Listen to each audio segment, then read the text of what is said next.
Thank you very much, Alicia, and thank you all for rejoining us. I got to be honest, I've been looking forward to this session for quite some time since we announced this a few weeks back, and having done some of our pre-calls with the panelists today. I've been had this one checked and been really looking forward to having this conversation.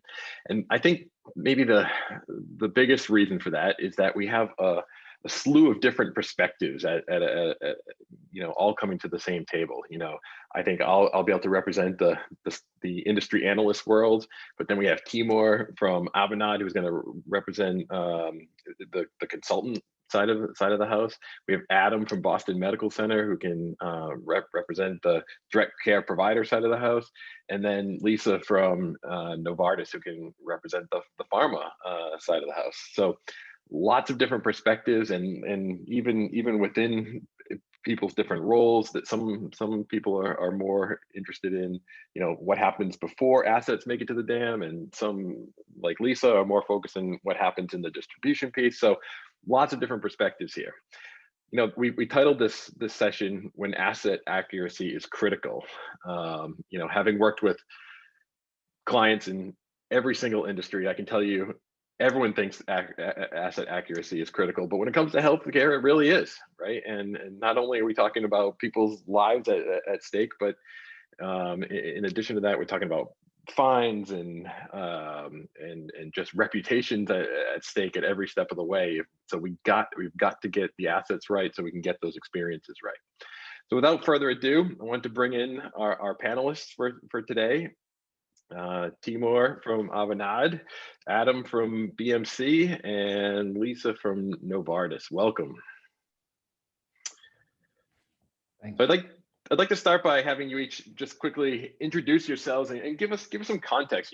What's your perspective here? Where do you sit in each of your organizations, and just kind of set the stage for everyone to understand where you're coming from. Lisa, let's start with you. Sure, thank you, Jarrod, and hello, everyone. So, like you said, my name is Lisa Grimm. I'm the Global Director for Digital Asset Management at Novartis. So I'm in Dublin, where it's early evening, so hello. It's an interesting thing where the dam sits within Novartis, because we really are an enterprise program that sits across the entire company. That's one really exciting thing. But in previous lives, as well as in other pharma companies, it's been part of marketing, it's been part of sort of in-house agencies. It can sit in a lot of different places. So it's, I don't want to say quite unique where we are in Novartis, where we really do span across the business. I'm seeing more and more of that sort of trending in that direction, but it's an exciting and very busy place to be. Awesome. Thanks, Lisa. Adam, how about you? Sure. So thanks for having me, and glad everyone can join us today. So I work at Boston Medical Center, and I work in the marketing department, where we manage marketing collateral, communications, internal communications. And so my role is really creating those assets, working with the team to create those assets, which involves, photography, video, graphic design, all that kind of stuff. So we're heavily reliant on digital asset management to store, track, make sure we have assets available, and make sure people know what exists and how to use them. Great. Thanks, Adam. And Timur. Yeah, thanks, Jarrod. Really glad to be here today. Timur Shah, I am a senior director at Avanade and responsible for marketing technology globally here. So DAM is a very critical part of what we do, what we offer to our clients. Really everything from the design, implementation, migration, as well as the selection of new technology. My personal experience, digital asset management, probably goes back around 10 to 12 years. And much like you, Jarrod, across really most industries, so from media publishing all the way through to oil and gas, automotive, and of course, healthcare. Fantastic. All right. So that's enough about each of you. I think we got not only do we have a bunch of experiences covered, we have a bunch of regions covered. Lisa, you're in Dublin. Adam, you're like me in the Boston area, and Timur, you are coming to us live from where? Slightly further east of Dublin, that is, in Manchester, in the UK. Perfect. Awesome. All right. So like I said, enough about you. Let's talk about your environments. Let's talk about each of your organizations. And I assume you all have digital asset management systems in place, but set the stage for everyone in terms of the ecosystem. Where does the actual system sit, and what other systems play in the DAM ecosystem? Adam, this time I'm going to go to you. Sure. So we sit, like I said, in the marketing communications space. So we're responsible for driving patient volume, communicating to our internal employees. And so we leverage our asset management to track patient photography, consent forms, legal documents, that kind of thing. So we often get a lot of people sending us photography or videos. We send people photography and videos, and graphic design works. And so we leverage our DAM, really strongly to sort of those assets and also make them like easily available and findable, for the teams that need them. Great. Timur? Yeah, I mean, I can maybe, in fact, I don't even know if Avanade has a DAM, if I'm honest, since most of the work that I do is external facing.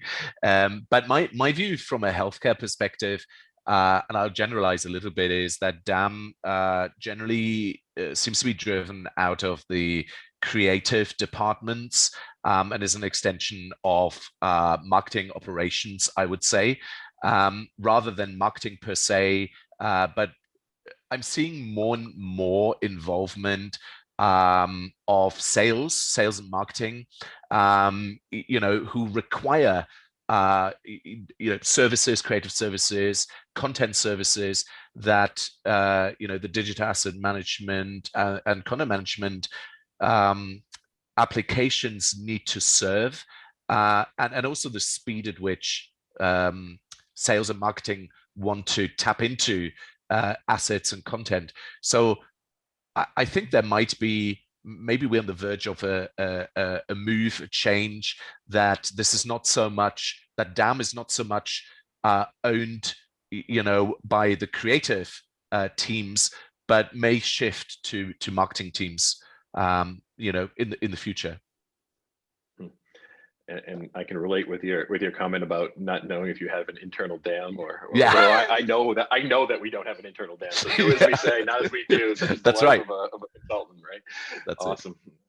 Lisa, how about at Novartis? Where does DAM fit? Yeah, it's one of those things where I say it's an interesting question in air quotes, right? So the overall product vision, and as the global product owner for DAM, I have this sort of overarching vision, which is that we are the single source of truth for all content created across Novartis. Now, we're not there yet because we're still relatively early in our maturity, but what's so important within pharma is getting the content after it's gone through that medical legal review process, or in the US, they tend to call it copy approval, but it's the same thing. So it's about getting those approved assets, whether that's in the same system, a different system, a lot of different ways to sort of slice that. But it's interesting that we get the promotional content, we get non-promotional content, patient education, all kinds of things. So it really is all flavors, but it's all about getting that final approved piece.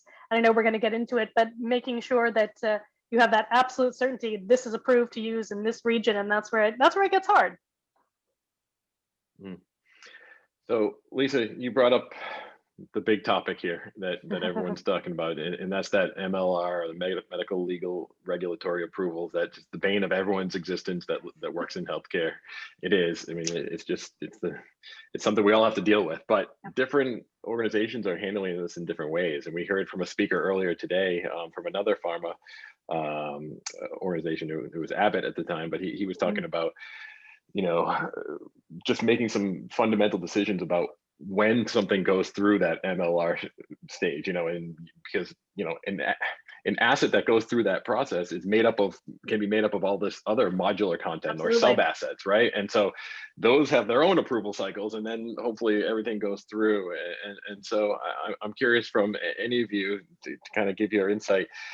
How big of a challenge has that been to get everyone on the same page about when things need to be gone through, and at what level, what level of granularity? It's such a challenge from where I sit, and I was just wondering if you had any advice for those listening to us today.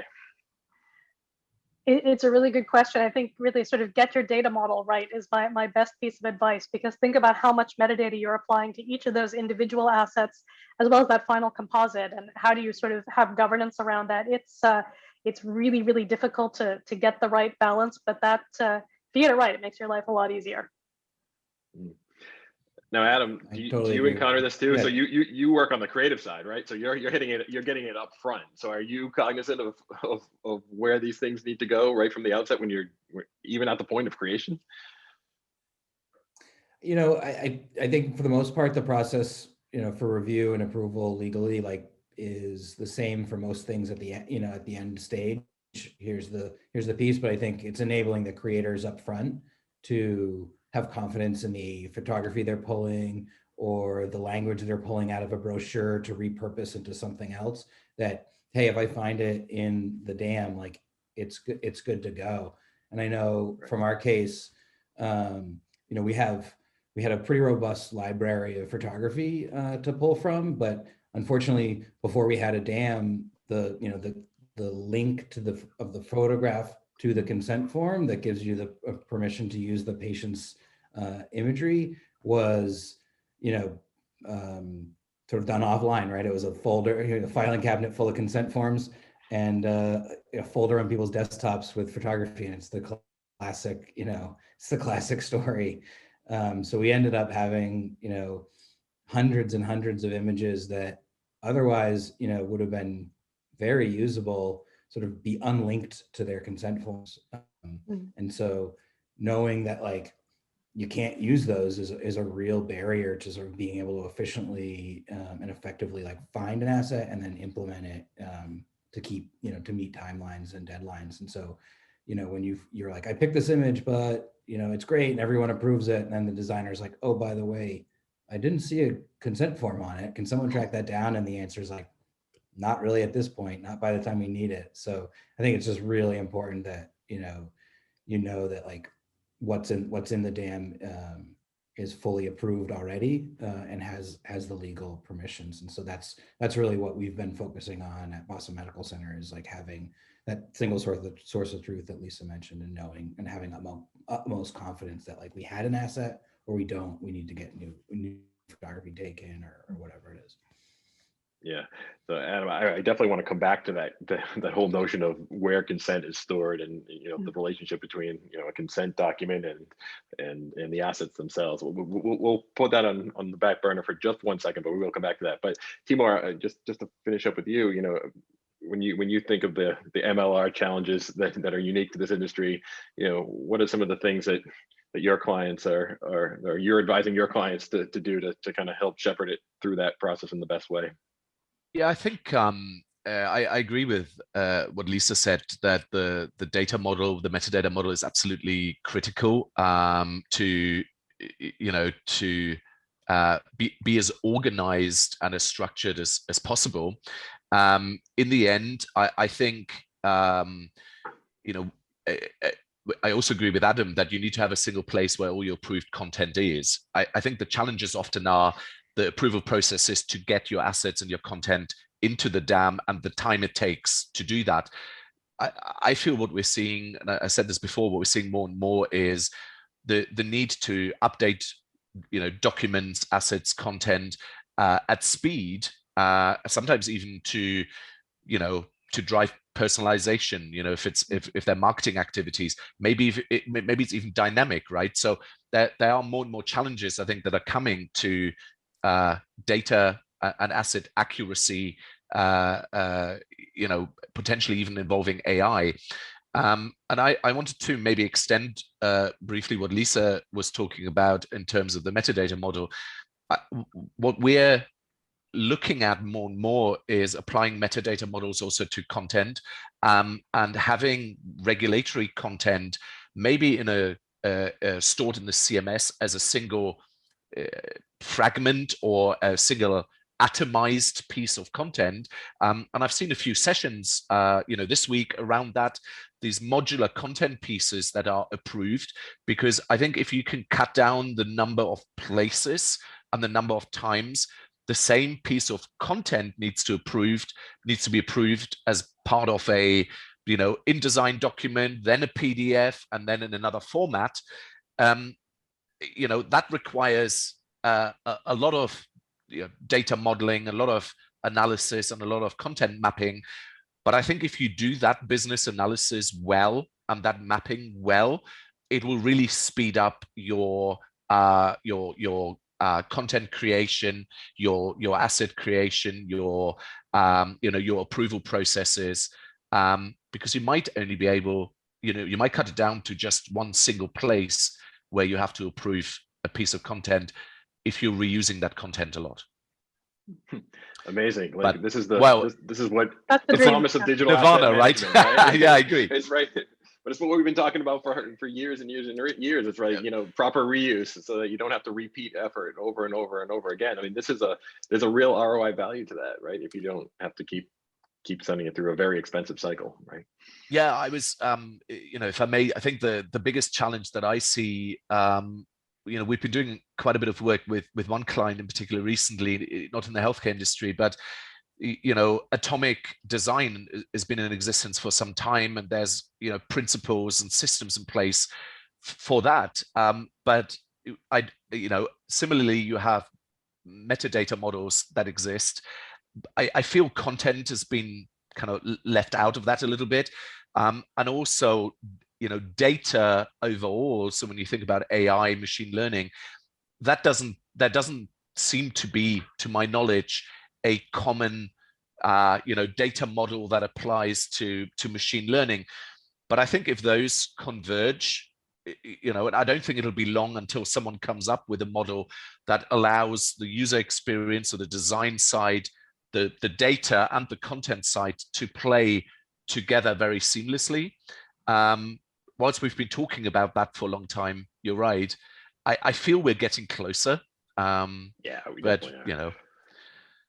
Yeah, but it's not going to be easy, right? And no. One of the things that I harken back to is, I before becoming an analyst, back when I started my career, I started out as an information architect, and I think that's never gone away completely. But in the DAM world, when we're talking about finished assets, a lot of times we're just talking about the librarian piece of information architecture, which is important, don't get me wrong, but now as these content models get more sophisticated, where we're managing parent and children and sibling relationships, and all of a sudden IA or information architecture comes back into play so much more. So I think even our skill sets of our team need to adapt over time, and I think we're starting to see that, definitely, but we're making a lot of progress without a doubt.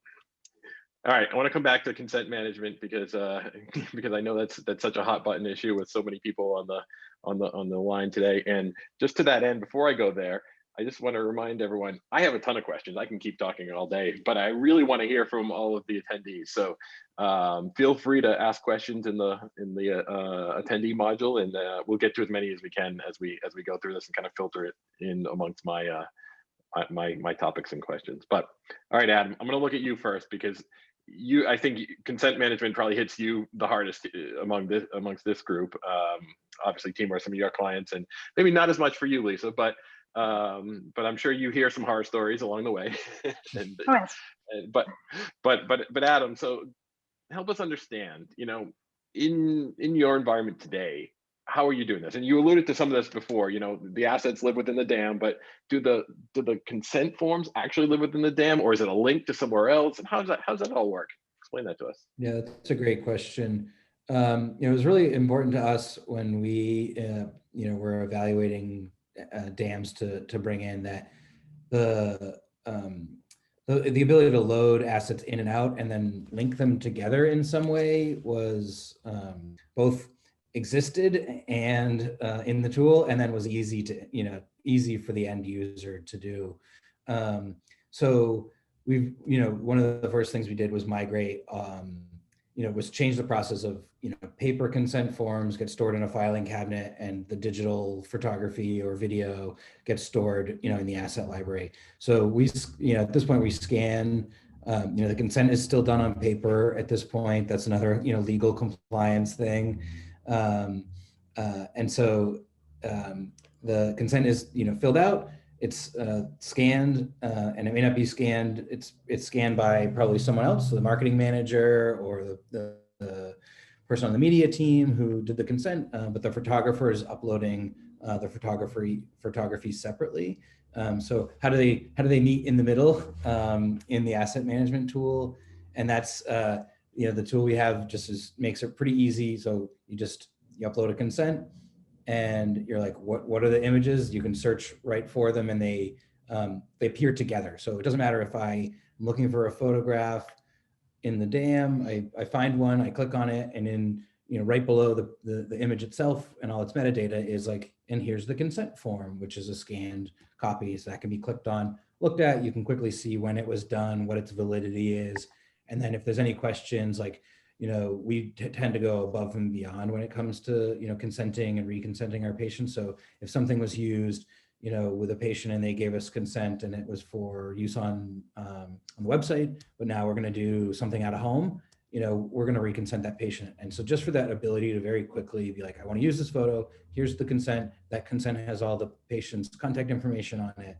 And then that person can reach out and sort of reconsent the patient right away. And it all comes down again to, knowing that you're comfortable with what the data is in there, and then being able to, do something with it very quickly and not have that be a bottleneck that someone has to go track down that, email someone to get the contact information or whatever it is. So everything's stored within the DAM, and, because of that, and because of these forms have patients' information written all over it, it's really important to have a DAM that was HIPAA compliant. That was, obviously something that was important, not only because we're storing, photos, but we're also storing like addresses, phone numbers, emails, names, all tied together with images of these folks. So it's really important to us, first and foremost, to protect our patients' privacy, but also know that most of the time they love sharing stories, their stories, with other people. That's why they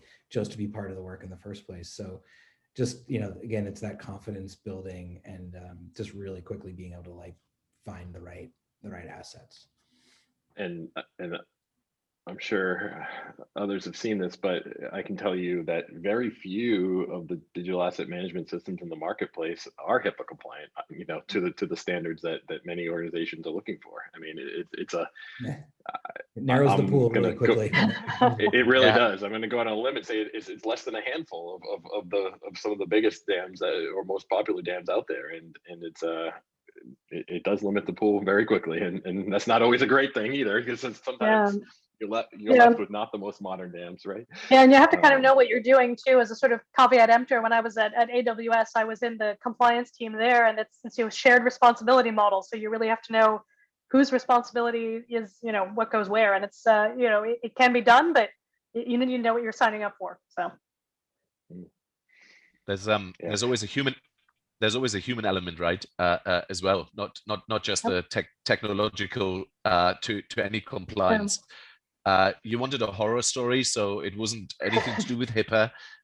In which case, I think this company may have had some problems. But I was working with a client fairly recently where just over 50% of the copyright fields were empty, and even better, 95% of all assets didn't have an expiry date. So when it came to consent of use of assets that had a variety of people in it, they had no idea, and that's not a technology problem or problem of a specific dam. That was just the quality of the data that they had, and I'm pretty sure that's not isolated. I've seen those too. Data, data quality is probably the single biggest issue, I think. Yes, totally. I don't want to spend a ton of time on one particular topic, but I can tell you that this topic just generated a flurry of questions. So I'm going to try to get through them all really quickly. And Adam, maybe you can just answer them really quickly, and we'll just as quickly as you can, and we'll see how many we can get to. But the first question is metadata from the consent form brought into the image record at all, or is it just disconnected? We don't digitize, like, we have a naming convention, for the consent form itself when we scan it.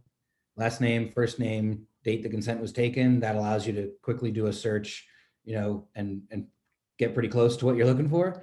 But we're not, adding the name and everything as metadata. It's just the image record. Okay. And do the patient consents have expiration dates? They do have expiration dates that we write in on them directly. And then And what do you do with the expired that is- assets? Yeah. Do the assets so actually that does expire? get metadata does get translated in, but what was the question? Well, the follow-up question is, Yes. once something expires, do you purge it from the system? Do you archive it? Do you delete it? What happens there? Yeah, it doesn't get purged. It definitely gets flagged. It says like this, expired, but that allows us. It still exists. So if you find that photo, it still has the expired consent. You click on the consent. You're like, oh, expired on this date. I'll just give them a call and reconsent and update, the validity and the expiration date. Yep. And then one more. Do you attach consent to every photo the patient is in, or is it a one-to-one relationship between the consent form and the photo, or can one consent form apply to multiple photos? Yeah, so it's one consent form, and then you say, I want it to apply to this one photo or these 50 photos, and they can be, the system that we have, allows us to tag it as like a set. So no matter kind of like which one in the 50 photos of that patient you click on, the consent's always there, but it's still one asset. Yeah, and we're getting a question about which DEMs are HIPAA compliant. We're not going to air them out on this session today, but give me a call at Real Story Group. I'll be happy to walk you through that at another time. But okay, let's move on to another topic but that's definitely of interest to a lot of people. So next up, I want to talk about. You all mentioned, the importance of a proper data model, a proper. We talked about the proper, asset model. But I think for so many people, there's an onus placed on the metadata model, right, and the taxonomies that you need to have in place to support the categorization of such a complex body of content.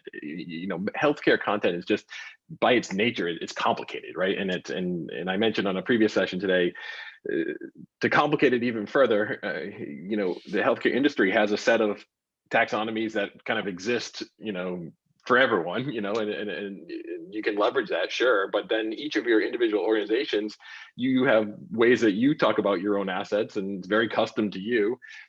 And then you even have, if you think about the way your patients or your end consumers talk about their assets, maybe they have their own way of talking about things.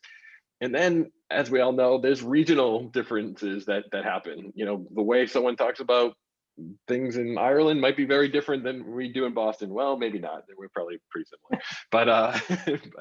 But anyways, my point here is that there's a lot of competing taxonomies and metadata structures that, it's hard enough when you have one, but in your world, this is a huge challenge, I imagine. Lisa, do you want to take this? Yeah, it is huge, and I think especially since we're a global organization, and often you'll have to have sort of slight variation, for different regions. For example, a brand may be approved for a particular indication, but not the same indication in another country. And do you want people to see that or not? Can you tag it with that or not? Some of it will depend on what happens if you get audited. There's a lot of complexity there, and I think the other thing that's really difficult from a sort of healthcare taxonomy perspective is one of the things that is actually sort of across all industries, where you alluded to, there are a lot of these sort of standards out there. A lot of companies don't want to use those standards out there because they're different and special, and everyone who's ever been a consultant is like, no, you're not that special. But at the same time, there are things that you have to kind of flex for, and it can be really, really difficult to maintain a consistent vocabulary when you're trying to account for some of those regional differences. Now, you may be able to get through it with synonyms and things like that, but sometimes you can't. And I think, wherever you can rely on standards, that's wonderful. But I think the other thing is, think about all the different systems you may need to pull data from or push data to. So if you have a really good master data management team in-house, that's wonderful.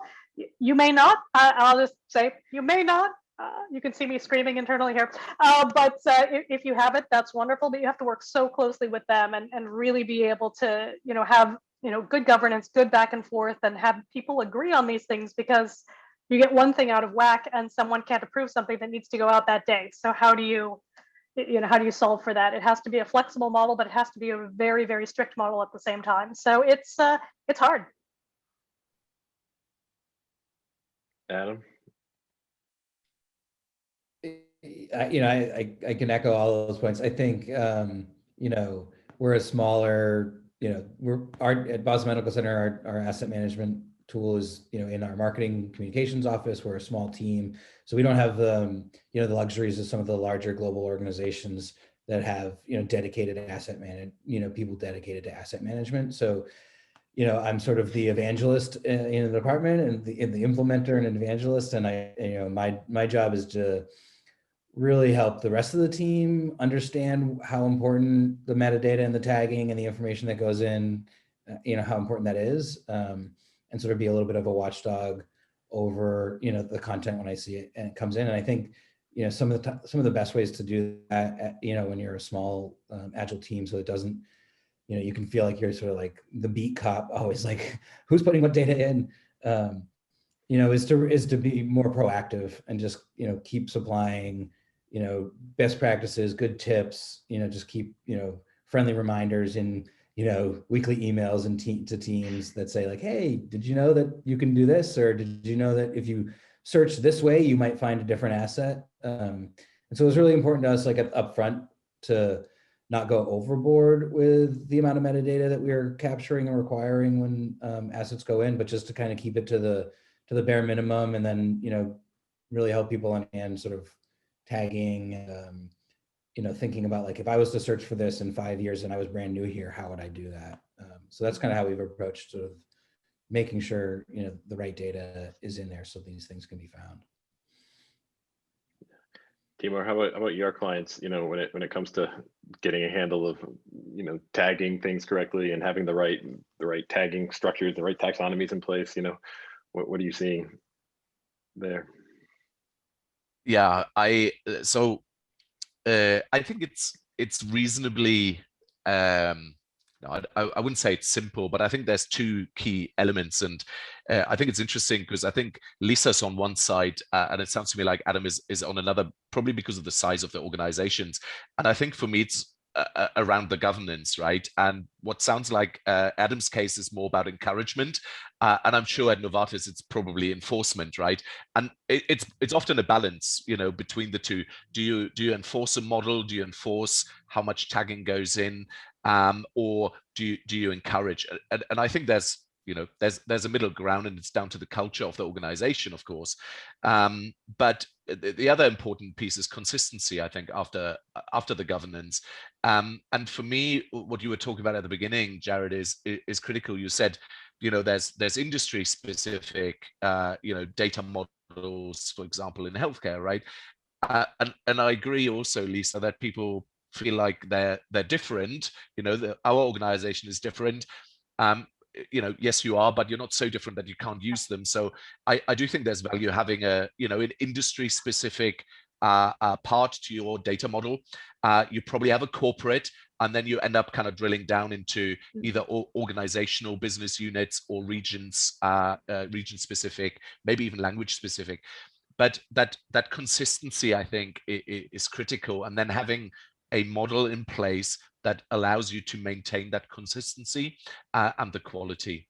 I think it just needs a bit of planning, to be honest, and it needs people to, through Adam's encouragement, to stay on board with that model that works and be reminded of that on a regular basis. The challenges start happening when everyone starts doing their own thing after a while. And as long as you can avoid that, I think you should be okay. Yeah. So Adam, your comment, I think, struck a chord with a few people about not everyone works for a multinational conglomerate that has a ton of money and resources to put to build even big teams, or even multiple person teams, right? I mean, we work with so many people that there's a one person DAM department, or the DAM department is not even your full-time job. It's a part-time job. Like, Adam, it's not your full-time job, right? Yeah. You're out here evangelizing it. So, but I think a session like this, well, believe it or not, Adam, you're not a small organization. There's a lot smaller than you that are of people that are listening to this call today.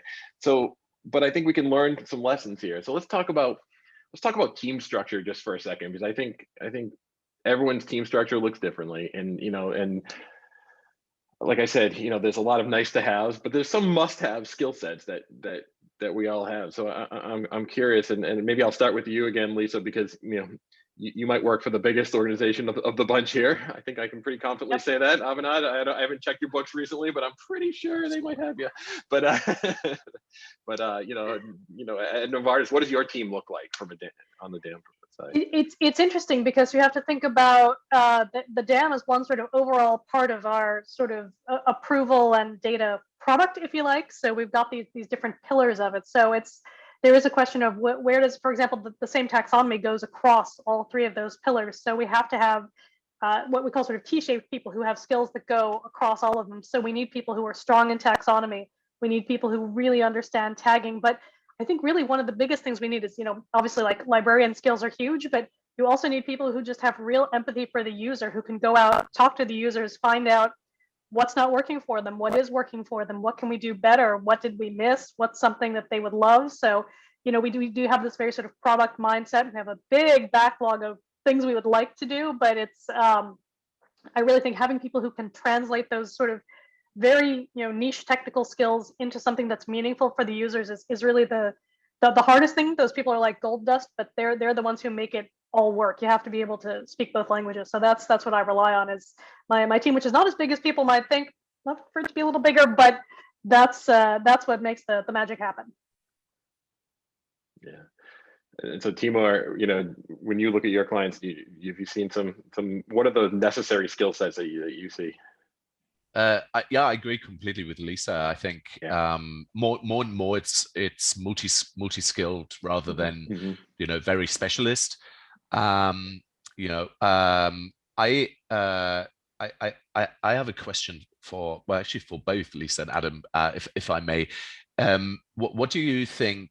And maybe it's more for Adam because he has a smaller team, but things like auto tagging, for example, and automating some of those tasks when you do have a smaller team, in theory, sound really great, right? But what does the practicality look like? Does it actually end up being more work because you have to check everything rather than tag everything? Or does it help you, kind of scale, when you do have a smaller team?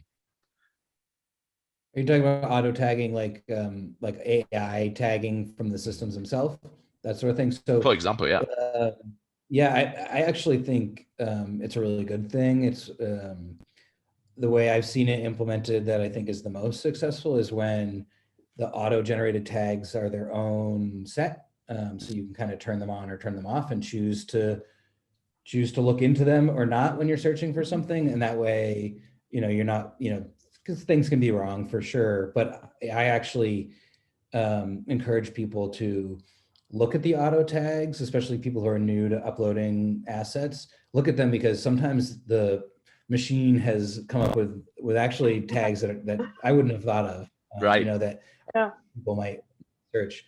So I would also echo, Lisa, I think the most important skill for people to have is empathy when it comes to putting the asset in. Is like who just really thinking like if someone after I leave this job down the line like is going to look for this asset, how are they going to want to find it? And really being thoughtful with that. It takes a few extra moments, when you're putting something in, but I really encourage, the team to take that time and, be really thoughtful with that. We, from a team structure, so it's, we have web producers and media specialists and social media folks and writers and designers. And so it cuts a, we have no, I think the skill is, being comfortable in the tool first and foremost, and then just being thoughtful when you're putting stuff in and following sort of the path that's laid out for them. And I would say, I think, I would even say like a digital asset management tool is more important the smaller your team gets, because it allows, if you're a sole contributor, if you're a marketing person with multiple skills and wearing multiple hats, like having one single source that when the legal team comes to you or the CEO comes to you or the other person in another department comes to you and says like, hey, do we have a photo of this? You're like, here you go, here it is. Like, where that is really, and or, you can just serve up the DAM in a way that is approachable for them. Our media team is always coming to me for images that the media is requesting of things. And so just the ability to like quickly dial up a logo, quickly dial up the approved CEO image and share that as a collection, with them that they can save and hold on to for later. Like, hey, when the media asks for exterior B-roll of the hospital, like, here's the link. It's always there. It's never going away. It's that put that work in up front so that it solves the problem for you later. The faster you can like put it back on someone else's plate to go help them sell, rather than you feeling like you got to find it on a hard drive somewhere every time. Right. So we actually have a lot of questions around integration, but we have very little time left. So I was hoping that maybe between the four of us here, can we come up with a list of, at each of Novartis, at BMC, at your clients, Timur, and my clients, what systems do we see integrated with a DAM in a healthcare setting? Let's just make a list and let's go. Let's see how many we can come up with. And I know, as I mentioned, Lisa, you tend to focus with the distribution side, maybe the end of the process. So let's start there. What systems is the DAM pushing to? Yeah, it's definitely actually both upstream and downstream. But thinking downstream, obviously you've got like your web CMS. You may have something that goes like to an e-detail that goes to, that could be directly to a healthcare provider as well, depending on, again, your country, what the rules are. So it really is a little bit all over the board. But as we're seeing more and more of a drive toward personalization, people are really trying to use, they're mostly still sort of web-driven channels, but to get those into the hands directly of patients, again, depending on where you are, or those HCPs, that's going to be continuing to grow. And how do you get those ever smaller bits of content into people's hands? Email's another huge one, and just thinking about what are those different systems you integrate with. There are many of them, and sometimes you can be lucky enough to have a sort of integration hub and just push things out, but you have to build it over time. So I would say definitely the one that's still the primary one is like your web CMS, just getting it out there, and then it can go from there as a kind of almost secondary source of truth. Yeah, that's great. Adam, how about you? What other systems? I know this system's our web CMS. Down upstream too. Definitely our web CMS, and then we're also implementing the DAM as a way to find assets in a self-service template tool that we have. So enabling people to make their own newsletters based on branded templates kind of thing, and then spit out a PDF or an email. So integrating the DAM directly into that tool, which is separate through an API, so that they again know that, hey, I'm looking for an image, I can dive into the DAM library for images, and it's that single source of truth. It's not like another set of assets that are loaded into the self-service template tool. So that's another integration that we use pretty heavily. What about with your creative suite of tools? I imagine you do some integrations so there. Definitely having, most of the DAMs have, Adobe connectors of some sort or another. So the ability for the designers to dive right into the asset library from within Photoshop and InDesign is super powerful, and I think very time saving for them, because it maintains that link, so they can at any point, if an asset gets updated in the DAM, say a photo goes away or it gets adjusted by the photographer in some way, that that there's a direct link to that. Designer then reopens the InDesign document, and boop, the new photo is there. So it saves a lot of time for sure. Right.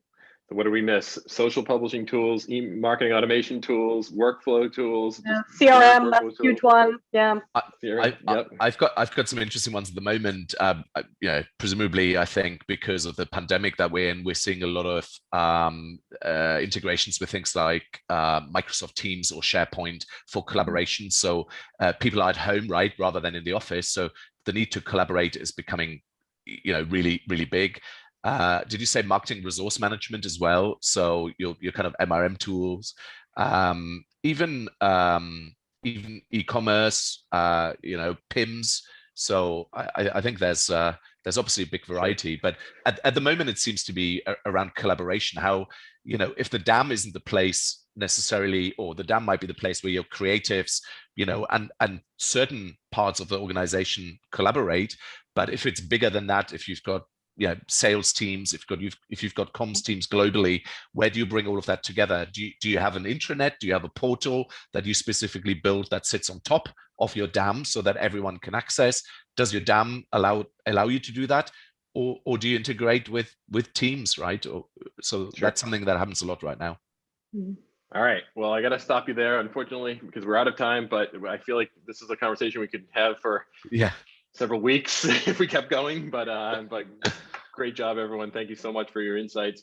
If anyone wants to continue this conversation, I'd say reach out to these folks individually. I'm sure they'd be glad to talk with you. So thank you all for all of your questions. I hope you'll stick around for the next session, which is in just 5 minutes, but we have two good tracks, one from a talk from Edwards Life Sciences and another one from Johnson & Johnson Healthcare, which is I've seen a preview of both and they're both awesome. So hope you join us for that. Thanks. Thank you. Thank you, everyone.